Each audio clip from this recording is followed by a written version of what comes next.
பல பேர் ஆரம்பத்துலேருந்தே பாராட்டின ஒரு ராசிராது.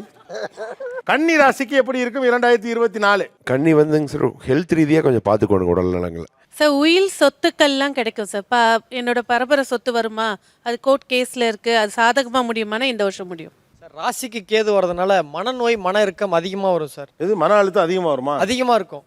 ஏதேனும் தொழில் தொடங்கணும்னு நினச்சாங்கன்னா சார் மாட்டிக்குவாங்க. கடன் வாங்கினா கடன் பெருகிடும். வேலையை விட்டுட்டு தொழில் பண்ணுறேன் அதை பண்ணுறாங்கன்னா மாட்டிக்குவாங்க சார்.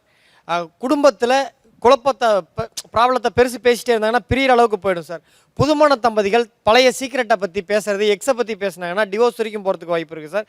பார்ட்னர்ஷிப்பில் இருந்தாங்கன்னா பிரேக் ஆகிடும். கூட்டு தொழில் முடிஞ்சது, சோழி முடிஞ்சதுங்கிறத பாலாஜி டிசைனாக சொல்கிறாரு. அதிக அஃபேர் இருக்கும் சார். அஃபேரு அல்லது அதை பற்றின சிந்தனைகள் அதிகமாக இருக்கும். கன்னி ராசி கன்னி லக்னம் சார். ஒரு லவ் கூட செட்டாகவே ஆகாது சார். அப்படியே அப்படி ராசியை போய் எல்லாரும் இப்படி சொல்றாங்க.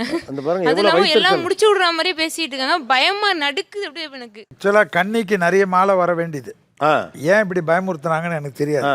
ஏன்னா அவங்க எக்ஸ்பெக்ட் தேக ஆரோக்கியத்தை தவிர மற்ற எல்லா விஷயத்துலையும் அவங்களுக்கு டாப் மோஸ்ட்டு தான் வரும். இந்த பாப்பாலாம் ரொம்ப வருத்தப்பட்டாங்க யாராவது வர்றது இல்லைன்னு. ஸோ இப்போ வர்றவனை கரெக்டாக ஃபாலோ பண்ணிக்கினா போதும். கன்னிக்கு என்னென்னா ஒரே ஒரு விஷயம்னா சீக்கிரம் பெரிய ஆள் ஆகணும்னு நினைப்பாங்க. அதனால இந்த ராங் இன்வெஸ்ட்மெண்ட் பண்ணுறதெல்லாம் கொஞ்சம் அதிகமாக இருக்கும். அந்த ஒரு விஷயத்தில் மட்டும் கொஞ்சம் கவனமாக இருக்கணும். இது ஒரு பொது கேள்வி. கன்னி ராசினாவே அவங்களாம் லவர் பாய்ஸ், ரொமான்டிக் கைஸ், கேர்ள்ஸ்னால் அவங்க வந்து ரொம்ப ரொமான்டிக்காக இருப்பாங்க அப்படின்னு பொதுவாகவே சொல்கிறாங்க. ஜோதிடர்களுமே சொல்கிறாங்க. அது எந்த அளவுக்கு உண்மை? கன்னி ராசியோட மோசமான நிறைய ராசிகள் இருக்குது. ஜோதிட ரீதியாக அப்படிலாம் ஒன்று ஜோதிடத்தில் மேஷம் விருச்சகம்லாம் இதோட மோசமானது. ஐயா உங்கள் விஷயத்தை புட்டு வச்சுட்டார் ஐயா. அந்த 12 மணி கால் நிறுத்திருக்க. ஒரு விஷயம் கவனிச்சிங்களான்னு தெரில. ஆக்சுவலாக எதை பற்றி பேசினாலும் அவர் வந்துடுறாரு பார்த்தீங்களா, அதுதான் அவரோட யோகம். இவ்வளோ அழகான பெண்ணுக்கு மாப்பிள்ளை தடங்கள் நம்பவே முடியல.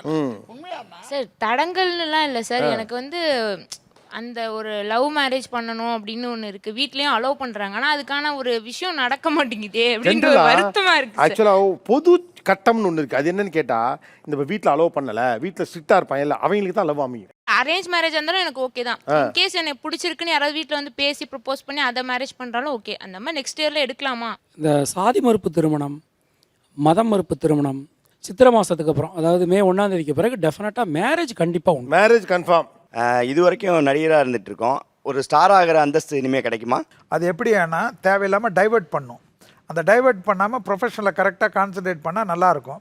டைவெர்ட் எப்படி பண்ணோன்னா ஆப்போசிட் செக்ஸ் மேலே ஈர்ப்பு கொடுக்கும். அந்த விஷயத்தில் மட்டும் கொஞ்சம் கேர்ஃபுல்லாக இருந்தால் மற்றதெல்லாம் நல்லாயிருக்கும். இவ்வளோ தான் விஷயம்.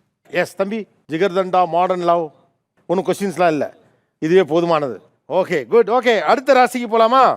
சார் எங்களுக்கு மாலை எதுவும் மாலையை மறந்து அந்த பொண்ணு பாருங்க கொடுக்குற 1-2 பேராவது இருப்பாங்களா? ஆமாம்.